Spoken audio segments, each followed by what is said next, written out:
mahina na naman, pabalik na sa libingan. Yun na ba ang katapusan nito? Bumabangon itong muli sa sunod na umaga. Kita nyo? Look at the trees, how they put forth the leaves. Everything that they do. Now we find out the leaves drop off the tree. Go back. Masdan nyo ang mga puno, kung paano pinalilitaw nila ang kanilang mga dahon, ang lahat ng ginagawa nila. Ngayon nalaman natin, nalalaglag ang mga dahon sa puno, bumabalik. Watch the light goes into the root of the tree. That's the end of it. Comes back next spring. Ano? Bumababa ang buhay sa ugat ng puno. Yun na ba ang katapusan nyo? Bumabalik yun sa susunod na tagsipo na may bago ng buhay. Watch the churches how it's done the same thing in the Reformation. Ngayon, masdan ng mga iglesia kung paano ganoon din ang ginawa nito sa reformasyon. It come up, that corn of wheat fell in the ground and died under the dark age persecution. It went into the ground. It had to die. Any man spiritual can see that. Lumitaw iyon. Ang butil na iyon ng trigo ay nahulog sa lupa at namatay sa ilalim ng pag-uusig ng madilim na kapanahonan. Nagawa nito sa lupa. Kinailangan iyon na mamatay. Sino mang tao na espiritual ay makikita iyon. That lets that seed die, it rot, it abides the root. And it had to go into the ground under the dark age. Na malibang mamatay at mabulok ang binhi na iyon, nananatili iyon na mag-isa. At kinailangan na mabaon yun sa lupa sa ilalim ng madilim na kapanahonan. Lay there, rotted, and come forth in two little blades of the Lutheran Church. Nahimlay ito roon, nabulok, at umusbong sa dalawang maliliit na dahon ng Iglesyang Lutheran. Now the Lutheran Church, brought four blades, and so forth, from that come on up into the Apostle, which was John Wesley, the missionary age. Mula sa Iglesyang Lutheran, naglabas pa ng mas maraming mga dahon, sina Zwingli at iba pa. Mula roon, nagtungo pa sa uhay na si John Wesley, yung dakilang kapanahunan ng pagmimisyon. It dropped back out of there, come that deceiving age, that Pentecostal age. Nahulog muli yun. Mula roon ay lumabas yung mapanlilang na panahon, ang kapanahunan ng Pentecostal. That corn of wheat. That anybody up here that raise any wheat? You look at that wheat when you look at it. Ang buti ng trigo niyan na meron na ba sa inyo dito na nakapagpatubo na ng anumang trigo? Tingnan niyo ang trigo yun kapag pinagmasdan niyo yun.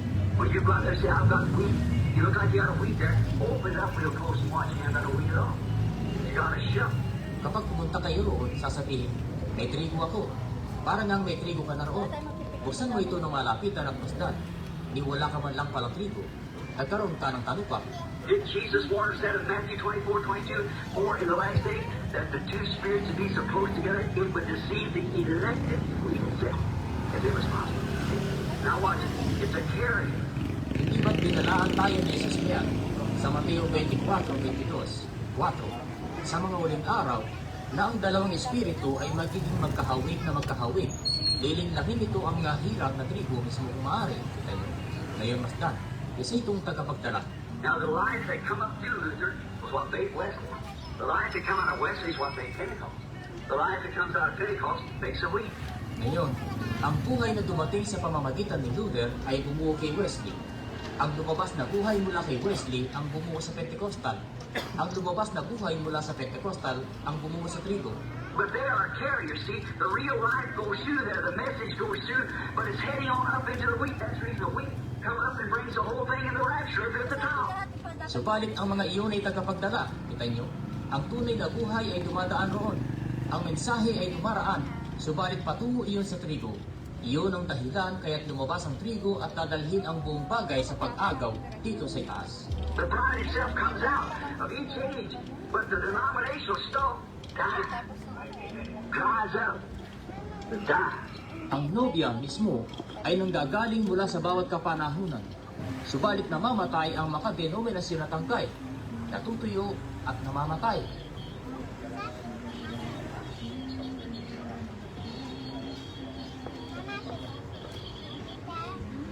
Have you noticed this last days? How it's beginning to pull away now? When that wheat begins to grow, then the shuck begins to get away from it. Napansin niyo ba sa mga huling araw na ito kung paano iyon nagpasimula ng humiwalay ngayon? Pagka nag-umpisa ng lumaki yung trigo, kung ganoon ang talukap ay nagsisimula ng humiwalay mula rito. Look back at that little wheat when you look at it. Pull it open like this and look into it. And see you got a little bud of wheat back there. You have to take a 30-power scope to look into it to see the little bud of wheat back there. It's way back in there, but it starts growing. Tingnan muli yung munting trigo kapag pinagmasdan mo yun. Buksan mo ng pagganito. at tingnan ang loob nito at masdan. May maliit kang usbong ng trigo roon. Kailangan mong gumamit ng mikroskopyo na may 30 ulit na lakas para makita ang loob nito, para makita yung munting usbong ng trigo roon. Kita nyo? Nasa kaloob-looban niyon, subalit nagsisimula na iyong lumaki. Now that shock has to be there to shelter that, to give it a chance to get out. But then when it begins to go and the message begins to spread, then the shock goes away from it. Ngayon, dapat naroon ang talukok na iyon para silungan iyon, upang bigyan iyon ng pagkakataong lumabas.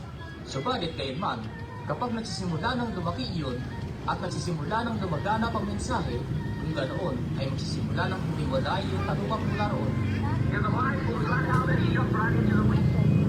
It goes on. That's when you change it. It just can't beat nature. That's God's continuity, the way He does things. At lumalabas na ang buhay mula mismo sa talukok na iyon, patungo mismo sa trigo, patuloy. Sa ganyang paraan natapos ang bawat kapanahunan. Iyon ay sadyang hindi madadaig ang kalikasan. Iyon ang tuloy-tuloy na walang pagbabagong pamamaraan ng Diyos, ang paraan ng paggawa niya sa mga bagay. And now, that's the age that we're living in. Right now, the seventh church age. Now, it's all to be manifested in the grain of wheat at the end. Another comeback. At ngayon, iyan ang kapanahunan na ating kinabubuhayan sa ngayon mismo. Ang ikapitong kapanahunan ng Iglesia. Ngayon, bahayag lahat ng iyon sa puting ng libro sa kamuli-ulihan. Isa na namang pagpapalumbalik. Now, if you take Luke, the 17th chapter, 30th verse, he said, as it was in the days of Sodom, so shall it be in the coming of the Son of Man, when the Son of Man begins to reveal himself. Ngayon, kung kukuhanin ninyo ang Lucas, ika-17 kabanata at ika-30 talata, sinabi niya, kung paano sa mga kaarawan ng Sodoma, gayon din naman sa pagparito ng anak ng tao, kapag nagsimula ng ihayag ng anak ng tao ang kanyang sarili. What is revealed, make his revelation of what he is in this day revealed out to the word that's made known for the day. Ano ang ihayag? Gawin ang kanyang pagkahayag kung ano siya sa araw na ito. Ihayag sa madla ang salitang ipinakilala para sa araw na ito. Revealed to the people by the manifestation of the Holy Spirit making that Jesus live among us. Ihayag sa mga tao sa pamamagitan ng kahayagan ng banal na Espiritu na ginagawang buhay.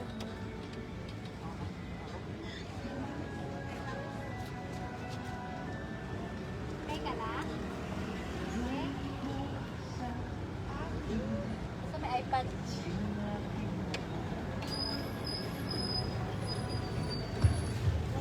Hello.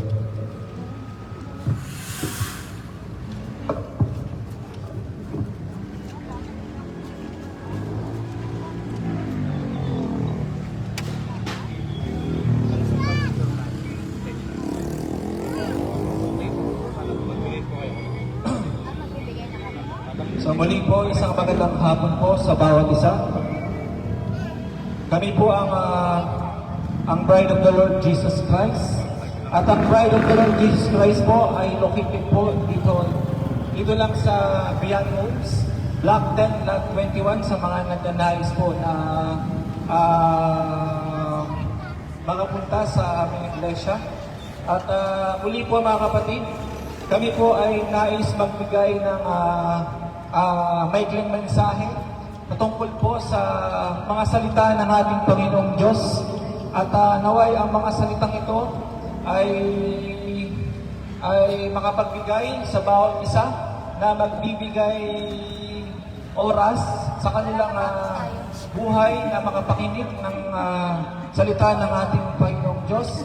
So, bago po ating simulan ang pagbabahagi ng salita ng ating Panginoon, nais kong dumako muna sa tinatawag na pagpapanalangin upang ating maimbita ang banal na Espiritu Santo na siyang magtuturo ng mga salita sa hapong ito. So muli, O God, Jesus, sa hapong ito, Panginoon, aming dalangin, O God, ang inyong Espiritu Santo na siyang magtuturo sa aming kalagitnaan, O God, mula sa mga salita mo na nagbibigay buhay, mula sa mga salita mo na nagbibigay ng kapahayagan, upang kami po ay makalakad ng maayos patungo sa iyong kalooban, O Panginoon, Muli, O God, mula sa mga salitang aming may tuturo, o mula sa mga salitang may tuturo, O God, sa likod ng pulpitong ito, Ikaw ang siyang magbigay na pahayagan sa mga puso, O God, na handang makinig o naghahanap ng katotohanan mula sa mga salita, O God. Lord Jesus, pangunahan niyo po muli ang inyong mabalingkod sa hapong ito na siyang magtuturo, Panginoon, ng inyong mga salita. Ito po yung aming dalangin sa pangalan ni Jesus. Amen.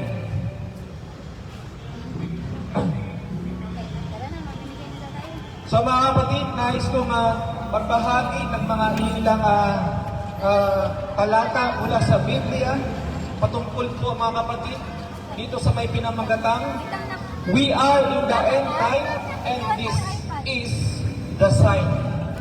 Tayo ay nasa huling kapanahunan na at ito ang mga tanda. Mga kapatid, ayon sa Biblia, bakit natin nasasabing tayo ay nasa huling kapanahunan na?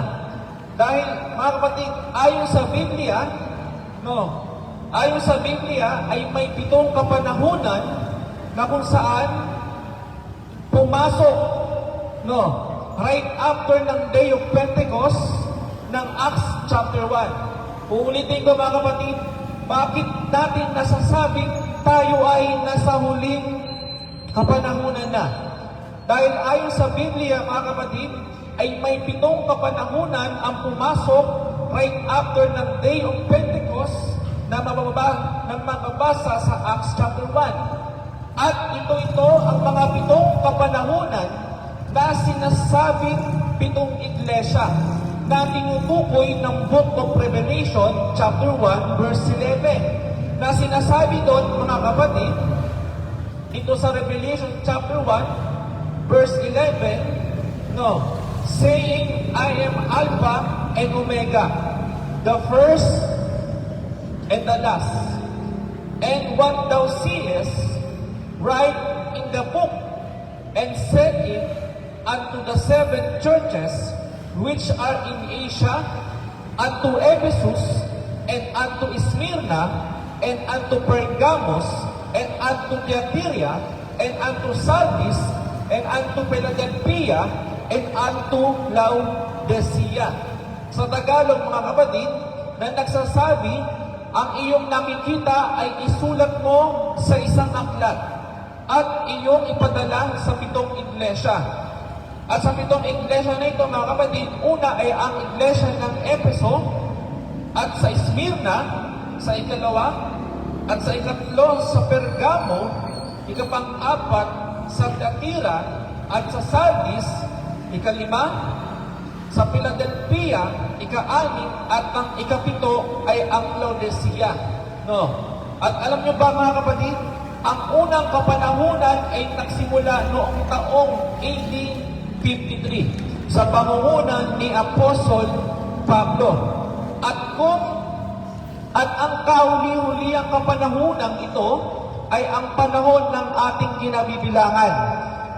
Ngayon, ito ay ang tinatawag na Laodicea.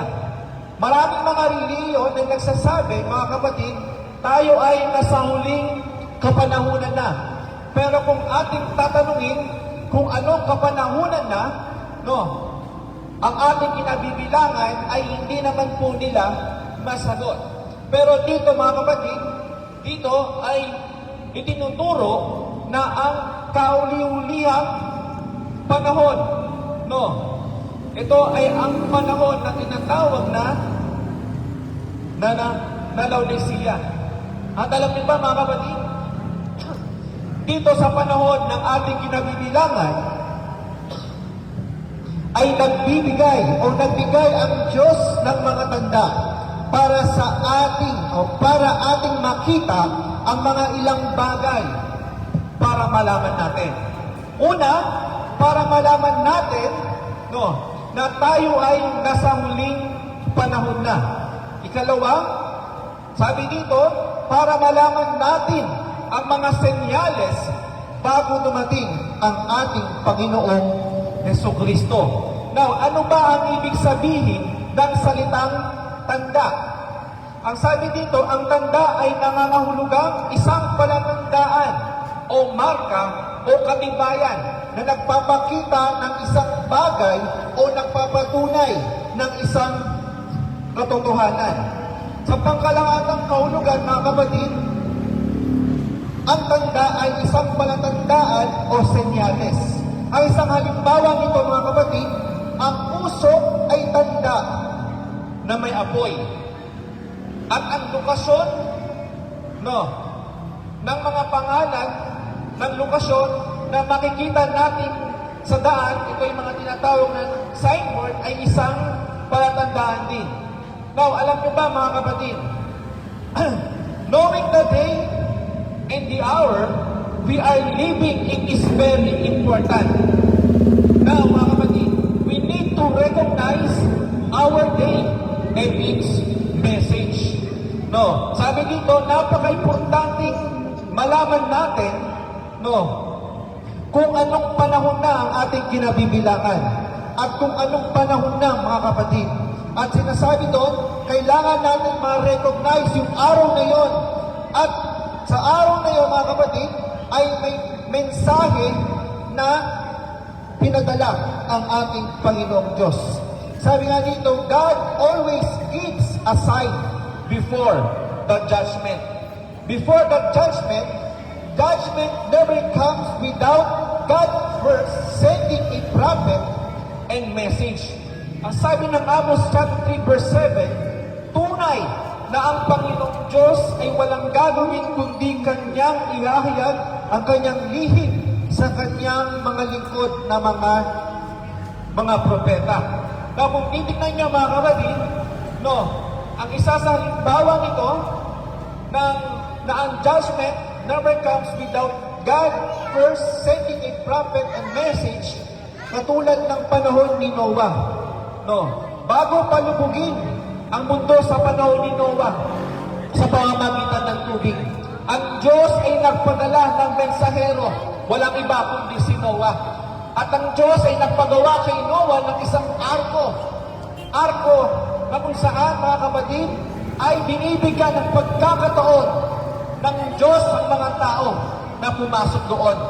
Pero kung ating pag-aaralan, mga kapatid, for more than a year na nangaral si Noah, ilang kaluluwa lamang po ang pumasok sa atong yon. Kung di ako nagkakamali, mga kapatid, ay 8 tao lamang po ang pumasok sa atong yon. At maging ng mga hayop na dinala ng ating Panginoong Diyos.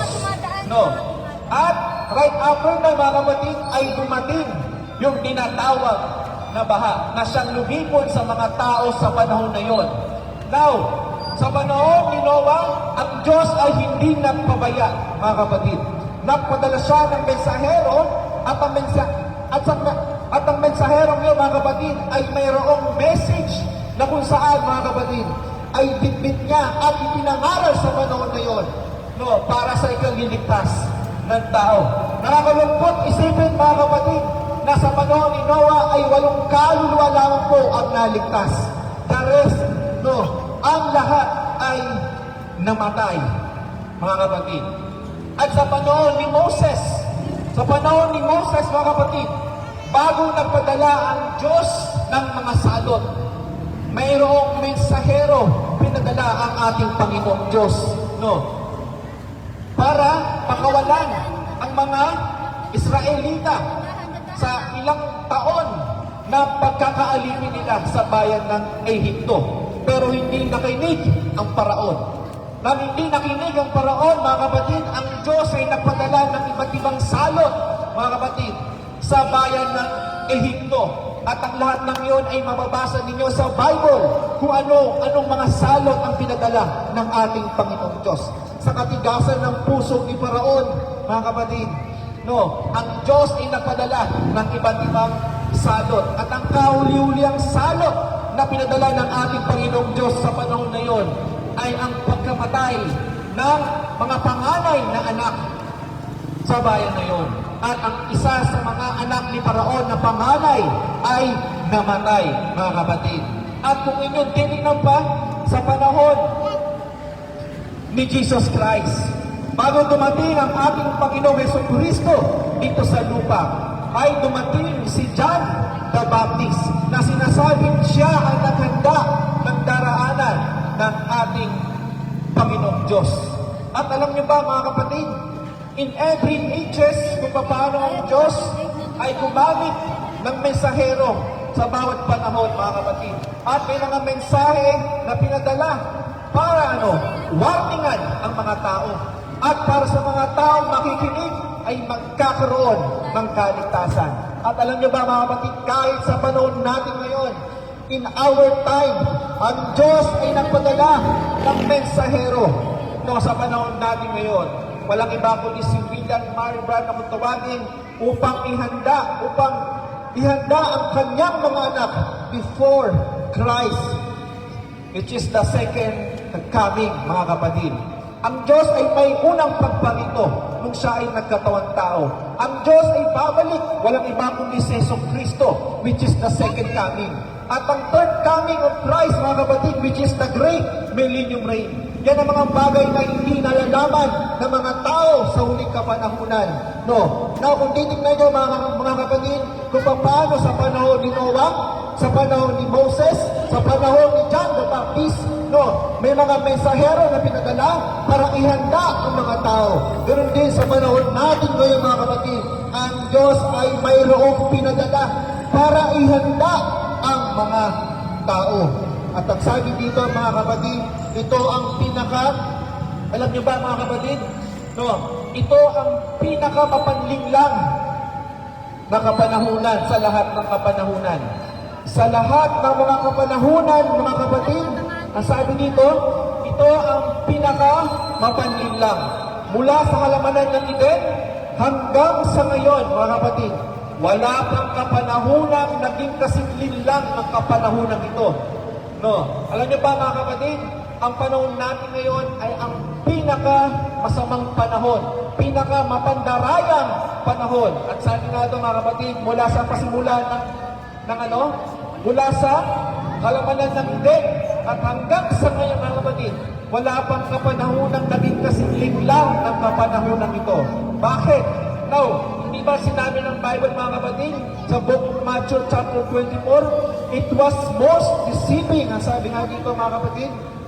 At kung inyong makikita mga kapatid, isa sa mga nagbibigay ng mga pandaraya sa panahon natin ngayon mga kapatid, ang sabi nga dito, Jesus forewarned us of the many coming, unang-unang, false Christ shall arise.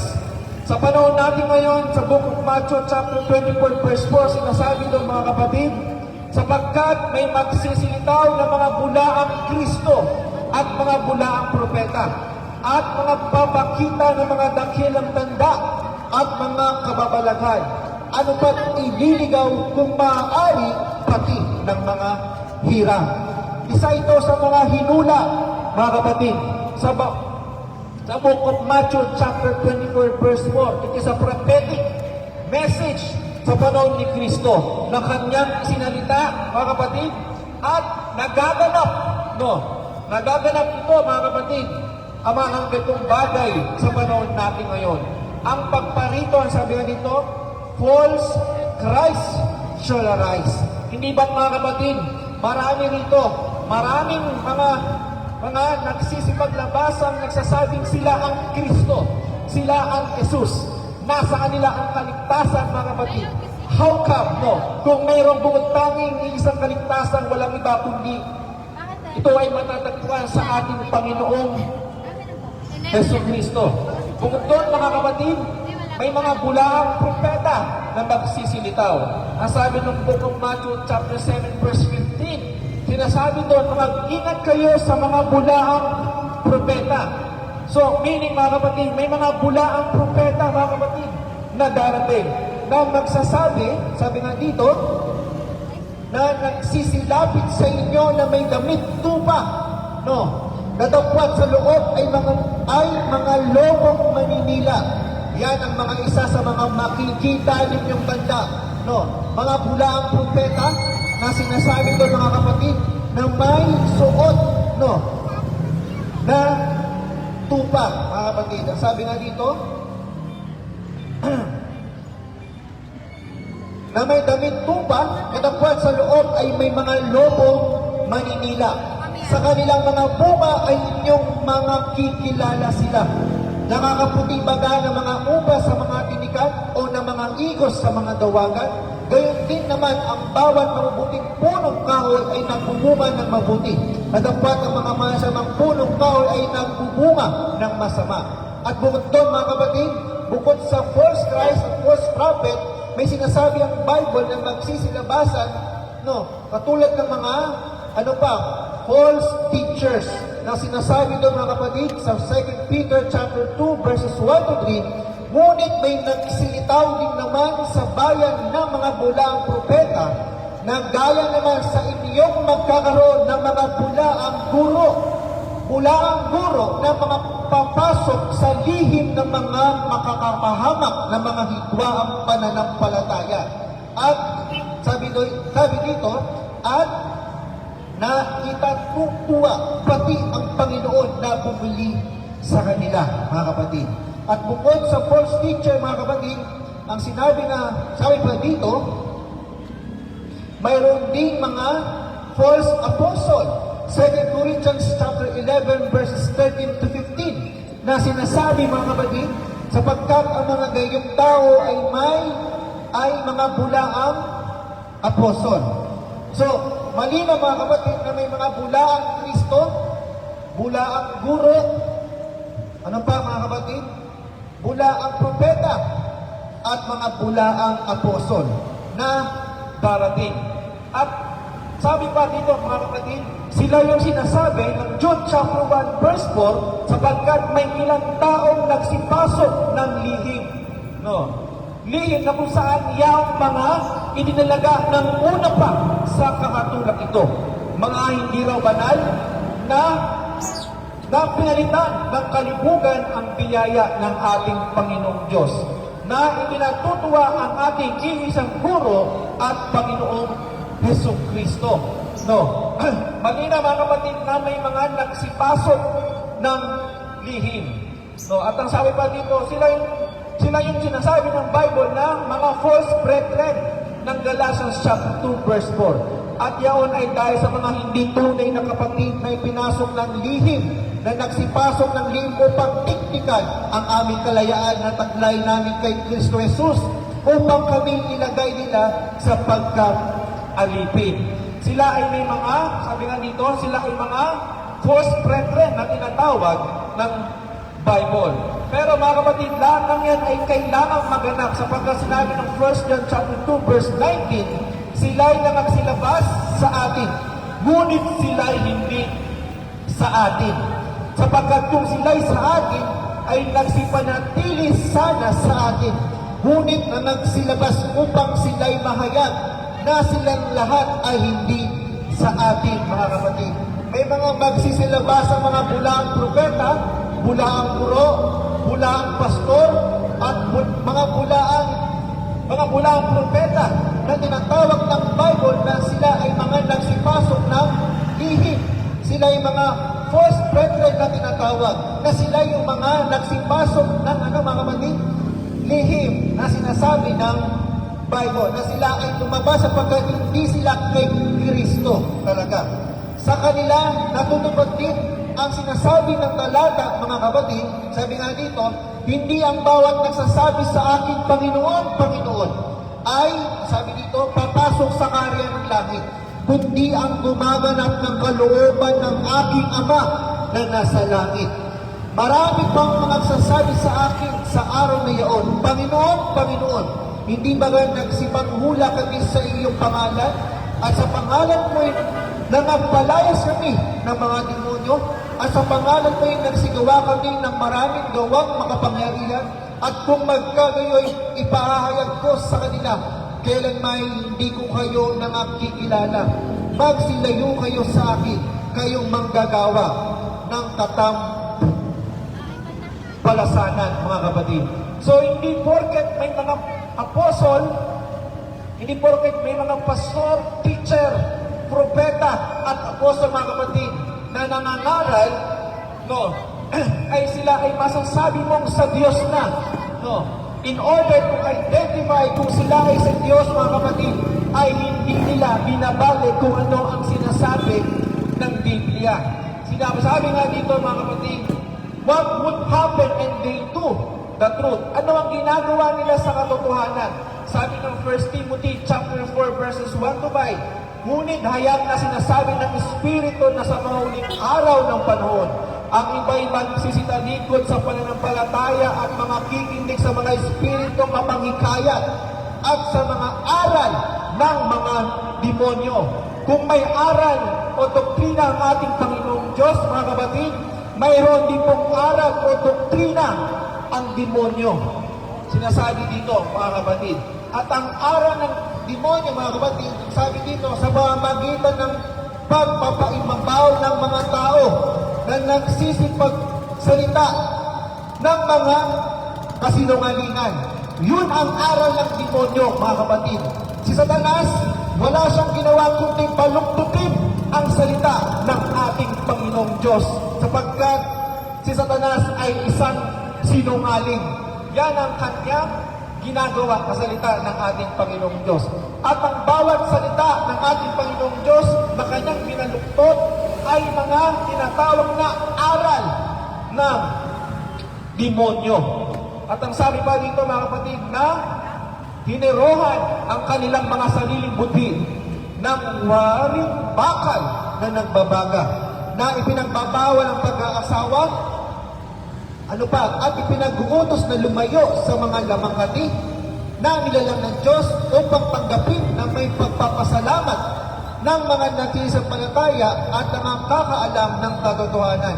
Sapagkat ang bawat nilalang ng Diyos ay mabuti at walang anumang nararapat na ipagpil kung tinatanggap na may pagpapasalamat.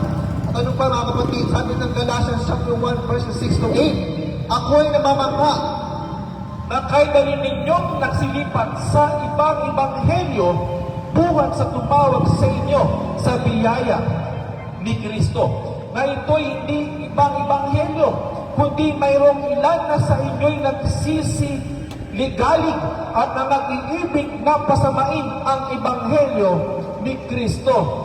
Sabi ba dito, nadapwat kaymat kami o isang anghel mula sa langit ang mangaral sa inyo ng anumang ebanghelyo na iba sa aming ipinangangaral sa inyo ay maipakwi.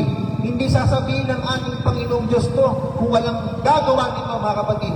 May mga tatayo sa kalagitnaan natin na magtuturo ng ibang ebanghelyo na itinuro ni Kristo sa kanyang mga apostol.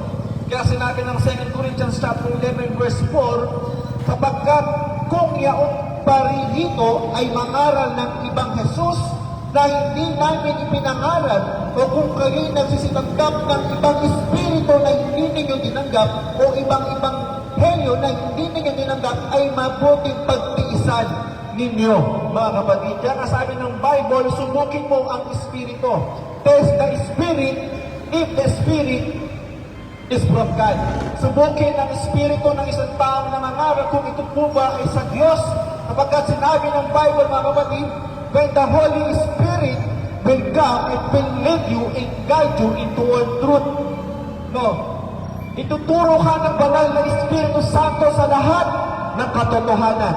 Hindi lamang po kalahati, hindi lamang po 99%, kundi sa lahat ng katotohanan mula sa salita ng ating Panginoong Diyos ay kanyang ituturo, mga kapatid.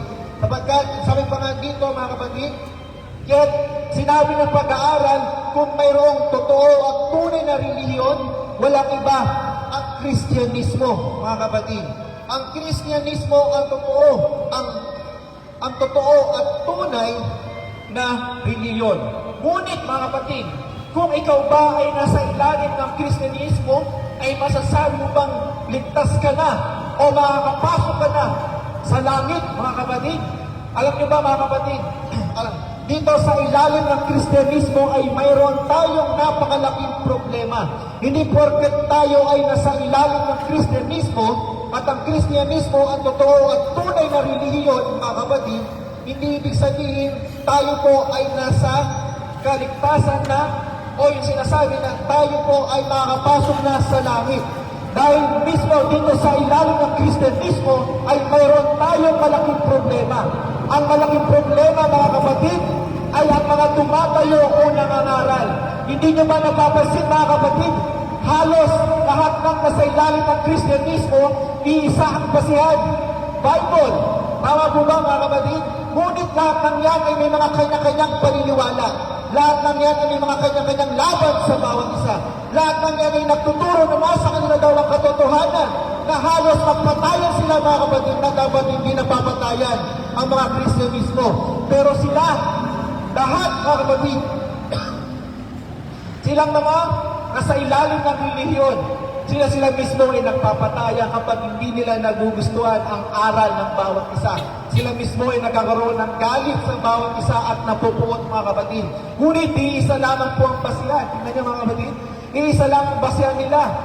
Ang Biblia, kaya kahit kami, mga kapatid, Biblia ang aming basihan. Pero tatandaan ninyo, mga kapatid, hindi porket nasa ilalim tayo ng Kristiyanismo, hindi porket ang isang relihiyon ay naniniwala na si Kristo ay Diyos. No. Hindi porket sinasabi ng isang simbahan sila ay na kay Kristo. Ang totoong na kay Kristo, mga kapatid, ang salita niya ay hindi nagbabago. Maraming naniniwala, I believe in Jesus Christ, I love Jesus Christ, but their works malayo sa sinasabi ni Kristo, mga kapatid. Sabi ng Bible, sa mga naniniwala ang sumasampalataya kay Kristo, ang sinasabi, mahal nila si Kristo, ngunit hindi naman sinusunod ang salita ng ating Panginoong Diyos, sila ay mga sinungaling, katulad ni Satanas. Kung si Satanas ay sinungaling, mga kapatid, sinungaling din sila. Sinungaling din ang mga ngaral na nagtuturo, mga kapatid, sa panahon natin ngayon, na sinasabi ng mga false brethren, mga nagsipasok ng lihim, false prophet, false teacher, false apostle, mga kapatid. You will recognize them by their fruits. Maraming mga reliyon, mga kapatid, makikita mo ng kabanalan sa panlabas. Makikita mo ng kaayusan sa labas, mga kapatid. Pero deep on their heart, para silang mga bukas na nicho. Nasa loob ng nicho ay may mga mabubulok at mababahong bagay, katulad ang sinabi ng ating Panginoong Jesucristo. Kaya nga, mga kapatid, sabi nga dito ng Book of Revelation chapter 18 verse 13 ay mayroong panghihikayat ang Diyos na sinasabi, at narinig ko ang ibang tinig na mula sa langit na nagsasabi, magsilabas kayo sa Kanya, kayod ko. Sabi dito, upang huwag kayong mangaramay sa Kanyang mga kasalanan at huwag kayong magsitanggap ng mga salok. So ang Diyos ay nanghihikayat sa bawat isa, na ang sabi doon, and I heard another voice from heaven saying, come out of her, my people. Ang her na tinutukoy dito, mga kapatid, siya yung her ng Book of Revelation chapter 17 verse 5, na sinasabi doon na mayroong mother of all harlots, the mystery of the Babylon. Kung inyong babasahin sa Book of Revelation chapter 17 verse 5. At ang sabi ng mga kapatid, ayon sa pag-aaral, ang her na tinatawag ng Book of Revelation chapter 18 verse 4, na kung saan doon tayo ipinalalabas na siya ang mother of all harlots ng Revelation chapter 17 verse 5, na ang hiwaga ng Babylon the Great. Sabi nga dito, mga kapatid, ayon sa pag-aaral, ito po ay ang Roman Catholic. Masakit man, mga kapatid, isipin, masakit man tanggapin, mga kapatid, ito ang mga talata na magpapatunay na ang her na sinasabi na magsilabas tayo sa Kanya, at ang mystery of Babylon, the mother of all harlots, walang iba kundi ang Roman Catholic, na sinasabi ito, mga kapatid, huwag kayong magsitanggap ng Kanyang mga salot. May salot na darating sa Kanya, mga kapatid. No. At tatandaan natin, ang ina ay may mga anak. No. Na sinasabi ng Revelation chapter 2 verse 22, narito, akin siyang iniraratay sa higaan at ang mga nakikiapit sa Kanya sa malaking kapigatian. Maliban na kung sila'y, ano sabi doon?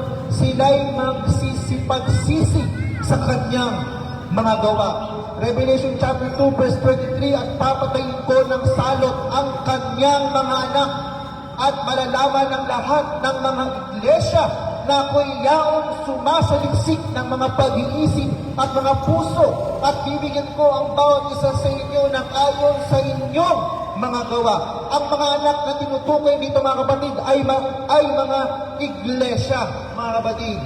Mga iglesia na nakikiayon, nakikibahagi sa kanyang ina, mga kapatid. Ang sabi doon, sila ay ihiga daw po sa balik ng kapighatian. Kaya nga mayroong panghihikayat din, mga kapatid. Una, panghihikayat sa ina. No, tayo ay inilalabas doon at tayo ay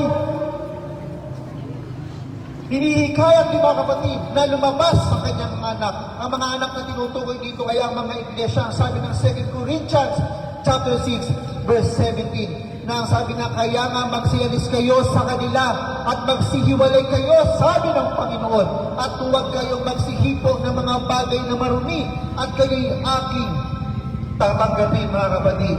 So mali na mga kapatid, tayo po ay ipinapaalis sa ina, walang iba kundi ang Roman Catholic at ang kanyang mga anak, which is all denominational churches, mga kapatid, sapagkat in all denominational churches, mga kapatid, lahat sila ay kabilang kung ang ina ay mayroong salot na darating. Ganun din sa mga anak ay may mga salot din ipapadala ang ating Panginoong Diyos, which is the, sabi nga ito mga kapatid, ay ang balik ng kapighatian. Now, in order, ano ba mga kapatid, in order to recognize the true religion, you must recognize the true messenger of God. And we must first know the teaching and the doctrine. Para ma-recognize natin ang totoong religion at para ma-recognize natin, mga kapatid, ang totoong tunay na religion na tumatayo sa katotohanan, kailangan natin ma-recognize ang true messenger na ginamit ng ating Panginoong Diyos. At kailangan natin malaman ang kanyang mga itinuturo sa huling kapanahunan, mga kapatid. Sa panahon natin ngayon, kabit-kabit at kaliwa-kaliwa na mga kapatid ng mga relihiyon, halos hindi mo na malaman kung nasaan ang katotohanan. Halos hindi mo na malaman, mga kapatid, kung sino ang nagtuturo ng tama. Napakadali lang, mga kapatid, para malaman ninyo kung nasaan ang totoo at tunay na relihiyon at totoo at tunay na manggagawa ng Diyos na nagtuturo ng tama, walang dagdag at bawas sa mga nasusulat, mga kapatid. No. Lumapit ka dito at amin ituturo kung nasaan ang daan na iyon, mga kapatid. At bukod doon, alam niyo ba mga kapatid, bukod sa mga nabanggit kanina, isa pa sa mga makikita nating tanda sa huling kapanahunan, ang sabi ng Luke chapter 17 verses 26 to 30. At kung paano ang nangyayari sa mga kaarawan ni Noe, ay gayon din naman ang nangyayari sa mga kaarawan ng anak ng tao. Sila'y nagsisikain, sila'y nagsisiinom, sila'y nag-aasawa, at sila'y pinapag-asawa hanggang sa araw na pumasok sa daong si Noe. At dumating ang pagkunaw at nilipon silang lahat. Pangalawa, gayon din naman kung paano ang nangyari sa mga kaarawan ni Lot. Sila'y nagsisikain, sila'y nagsisino, sila'y nagsisibili, sila'y nangagbibili, sila'y nangagtatanim, sila'y nangagtatayo ng bahay. Kadapwat ng araw na umalis sa Sodomo si Lot ay umulan mula sa langit ang apoy at asupre at nilipon silang lahat. Gayon din naman ang mangyayari sa araw ng araw na ang anak ng tao ay mahayag, mga kapatid. So kung inyong makikita ang panahon ni Noah at ang panahon ni Lot, sa panahon ni Noah is full of violence, kung paano sa panahon niya is full of violence, sa panahon din natin ngayon ay ganun din, kung paano sa panahon ni Noah is full of wickedness, ay ganun din sa panahon natin ngayon, full of corruption, ganun din mga kapatid, sa day of Lot, moral and perversion, no, homosexuality, kung pamilya kayo sa Sodom at Gomorrah, mga kapatid, babae sa babae, lalaki sa lalaki, sa panahon natin ngayon ay inaalaw na ng ating bansa ang same-sex marriage, which is hindi naman talaga dapat, mga kapatid. No, dahil sa pasimula, nilikha ng Diyos ang babae o ang lalaki para sa babae, at ang lalaki o ang babae para sa lalaki, mga kapatid. Pero ngayon, sa panahon natin ngayon, kung inyong makikita, lantaran na ang mga gawang hindi na ayon sa kalooban ng ating Panginoong Diyos. Wake up, people! Ang sabi nga dito, Sodom condition.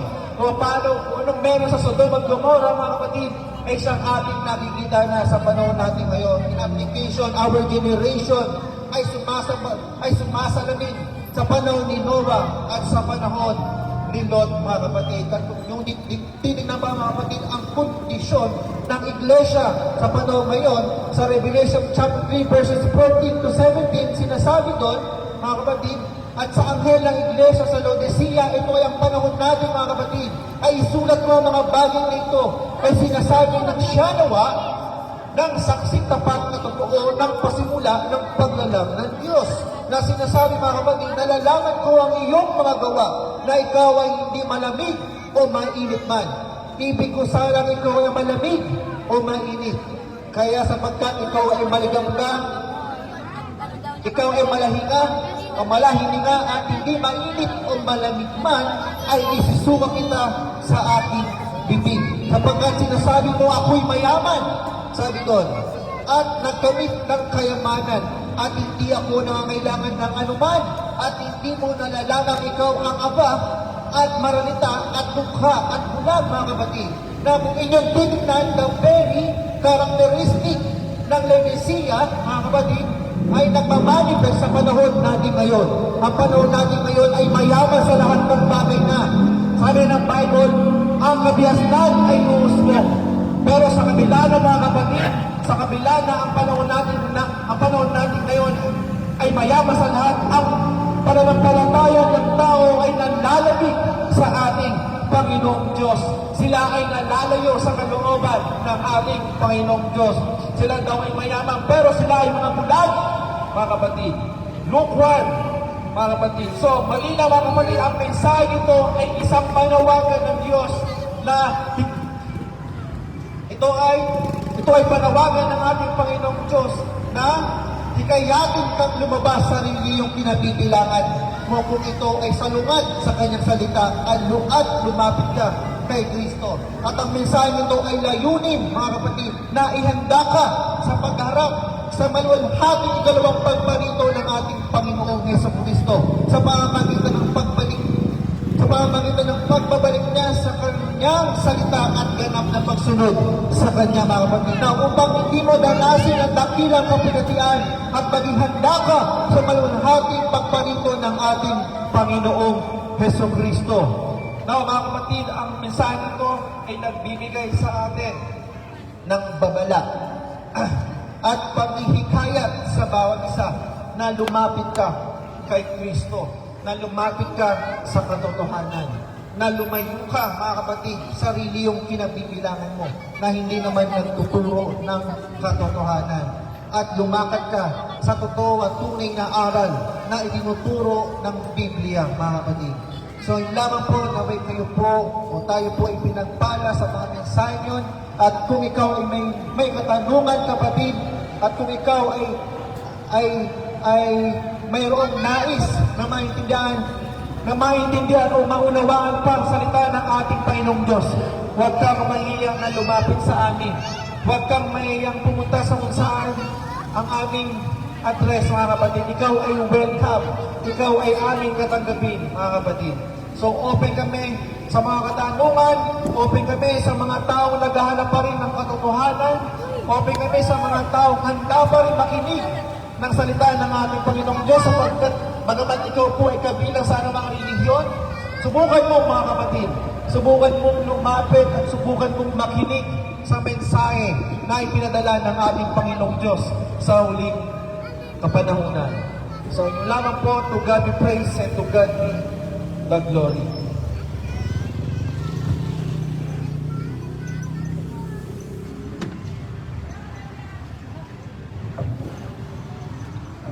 Kapurihan sa ating Panginoon Diyos. Bago kami tuloy magkapos, i-rise namin umamin sa ating Panginoon Diyos.